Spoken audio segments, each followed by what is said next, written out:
We're ready to go. All right, guys. Welcome. Today is February 14th, 2023, 7:31.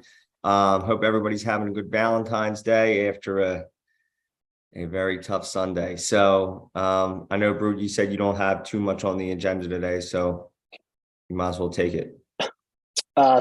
First thing on would be your meeting minutes from the last meeting. Yeah, I mean, I don't have any questions or concerns. Does anybody have any questions, concerns in regards to the minutes? I don't. No questions. Good. Sounds good. The first agenda item of tonight was to look at the and just quickly go over the first reading policies that are going to go to the board in February. When I actually opened up the board agenda, I can see that they're attached to the public content so that people can see it. But when I log into the public portal, I don't see it available. It looks like things are attached, but I'm not able to see it. Were you able to look at those or see those, Blaze, or anyone else? I can see them. I want to make sure that everyone else had the ability to do it. I didn't even check, to be honest. Okay, so what I'll do is, instead of going through those here, I will follow up tomorrow and do what we did the last time, where I'll put them into a shared document, collect comments for 2 days through Friday, and then make edits and then have them off to the board for the next meeting. There were 3 policies. They were very straightforward and facilities related. It was 5004 maintenance, 5005 facilities and workplace safety, and then there is 5008 lending of equipment and books. There's an additional policy. It's going to be 6020. That is going to be a policy titled employee recognition. That is in legal review right now with Stacy, and will be done by the end of this week and ready for the board's first reading on Tuesday. So that's one additional one that's coming. That was part of food services and the business office procurement review that needed to be expedited through. So that's coming as well. The second agenda item for this evening was Yep, go ahead. Sorry to interrupt, but I did put through the federal program procurement threshold increases. Those are going to go for approval because it's just the dollar amount that's changed. Correct. Yep. So they're not going to be on the first reading. They're going right into the second reading agenda for approval with all the other ones. Thank you. Yep. So the other agenda item for tonight was an update on the CCIU's communications review process and where we are at with that.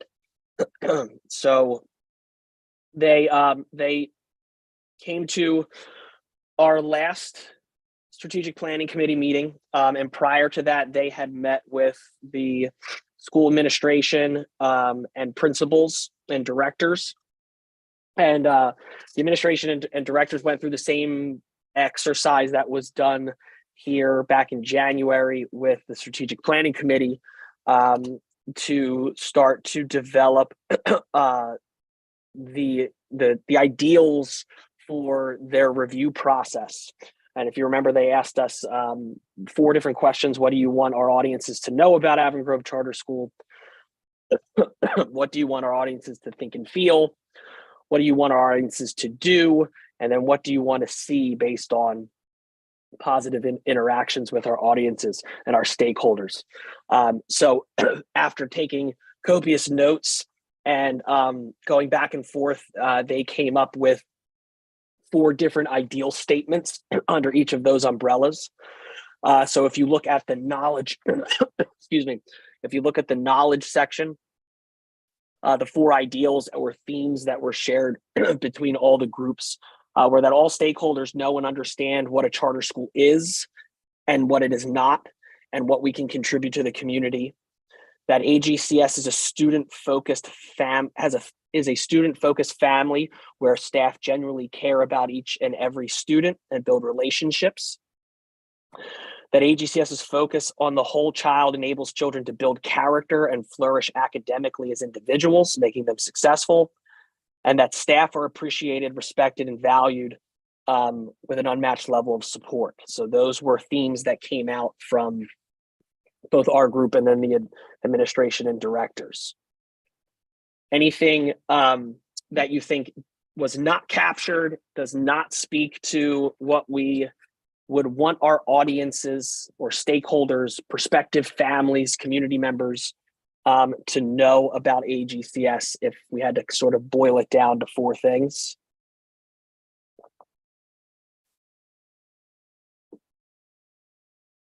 All right. Next up was the attitudes. It was, what do we want our audiences to think and feel about AGCS? So the common threads were that AGCS is trusted to do what is in the best interest of its stakeholders, always offering the opportunity to listen and support its students, staff, and families. That staff, students, and families and alumni exude a visible and unwavering pride of being a part of the AGCS Wolfpack. That staff and students feel loved, appreciated, and connected within a strong, united AGCS community. And that staff and students feel inspired and encouraged to take risks and try new things. So again, that was, what do we want our audiences to think and feel about the school? The next area was behavior. So what do we want our audiences and stakeholders to do? That staff and families and alumni are able to communicate the AGCS brand and serve as a positive ambassador and advocate for the school within the community. That families actively utilize the tools made available to them and are fully engaged with the school across all levels.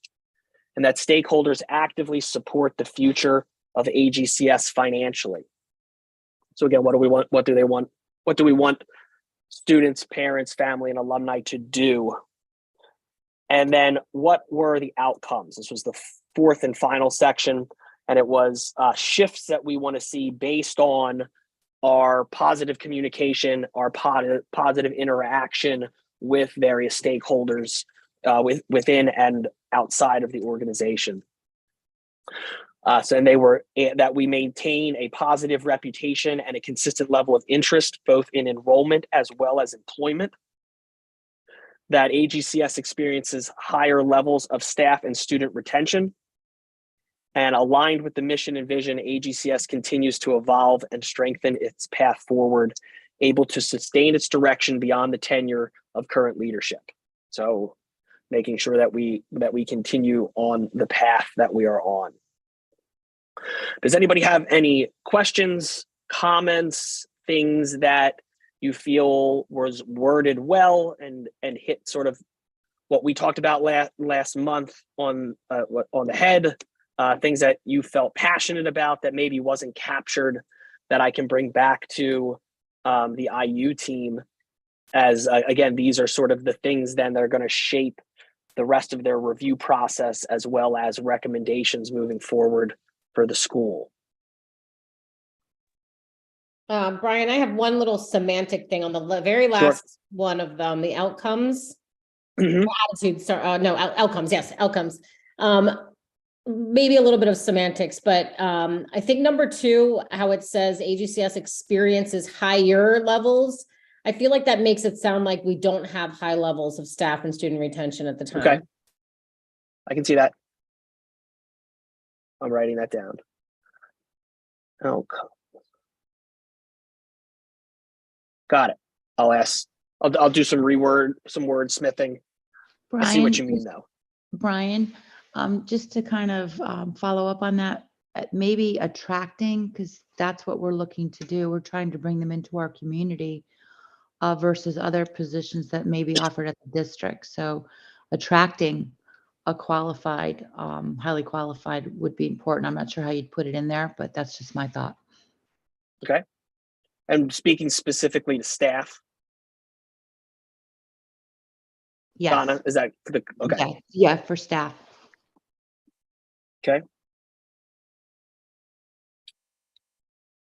Anything else you think of may have been missing? Oh, sorry, gotta check the chat.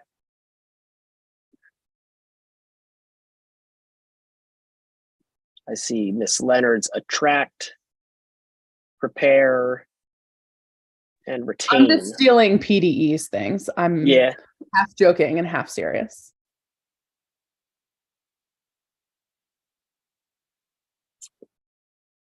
All right. Anything else?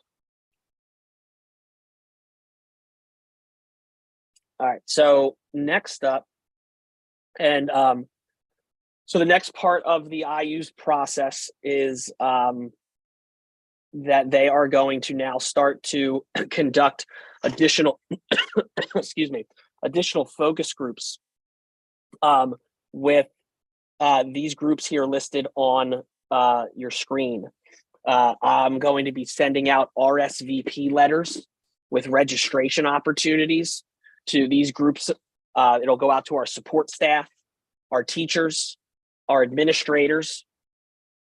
We are going to be pulling together a group of high school students, a opportunity to all of our current parents to participate will go out. I'm going to be sending a letter to all of our alumni that we have contact information for. So Shelly Mix and some of our staff were working through the fall to try to refine and update our alumni contact information. So they're going to get an RSVP. And then after we run the first lottery run, we are going to send an opportunity to all of our prospective and waitlisted families for them to come and speak to the IU as well, so that we get a sort of perspective of non-AGCS parents and students to get an idea of sort of what was what attracted them to us, why were they applying, what's our reputation, and what have they heard of, and how might we better communicate with families that are seeking out other educational opportunities. So we wanted to target that particular group. On here is also the dates and proposed times. These focus groups are going to be run completely by the IU. Other school administration, like, we will not be present. So it'll be facilitated by the intermediate unit with these groups so that they can speak candidly and hopefully give us some good information and good feedback on how to either continue to do what we're doing well or areas that we can improve on in terms of our communication and brand within the organization and outside of it. So we were looking at support staff meeting the evening of the 21st, teachers and administrators on the 23rd. The high school students will be pulled during the day on the 24th. Our current parents will be on March 8th at 7 o'clock. Alumni on the 16th of March, and our waitlist prospective families towards the end of March after we've run our first lottery run. And then all that information will be analyzed and synthesized, and then the IU will be back to meet with school administration. And I'm going to have them try to come back to one of our in our April, hopefully our April strategic planning committee meeting to sort of summarize their recommendations and their sort of evaluation of everything. And then the board will be getting a presentation either in the May or June meeting about all of the work, all the information, summaries of the focus groups, and then recommendations moving forward. Any suggestions or concerns about the group's timing? I tried to make them in the evenings for the adults so that we have and this will all be on Zoom, by the way, so it's not in person. So hopefully we'll get good participation that way. Hey, Briar, is this opened up to any of the staff members, teachers, or are you picking specific? No, it's open to anybody, so they can sign up if they want. Cool.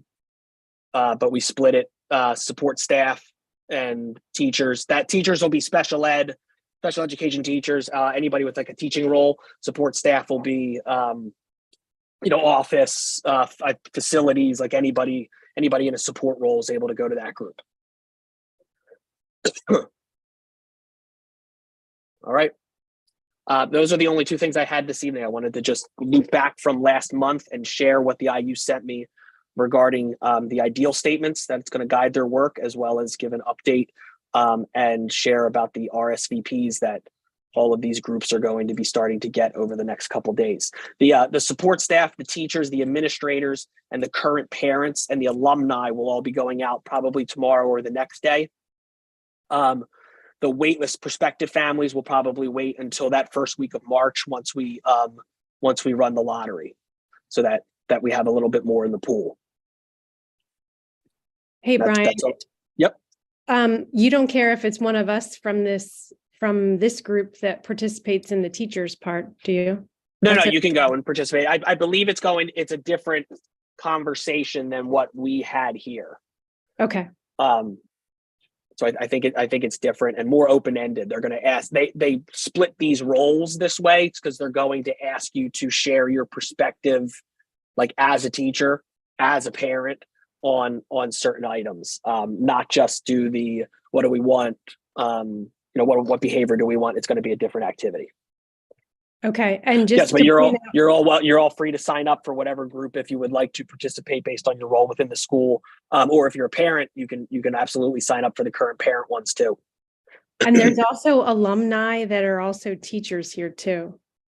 Yep, they could probably they'll get the message, so I'm sure that they can sign up for either or. Okay, I didn't know if they would be part of like the teacher thing if they were alumni also. So I just wanted to point that out. Yep, I think if you cross roles, you could probably sign up for either, both, whichever one you feel more passionate about giving information to, whichever way is more helpful. Same if you're a parent and a teacher, you can go to both, you can go to one, really up to you. All right. Then Blaze, that's all I had for this evening. I said it would not be a long meeting tonight. Sounds good. Any questions, concerns before we go? All right, we'll wrap this thing up. 7:49. Everybody have a good night, and I will see you next month.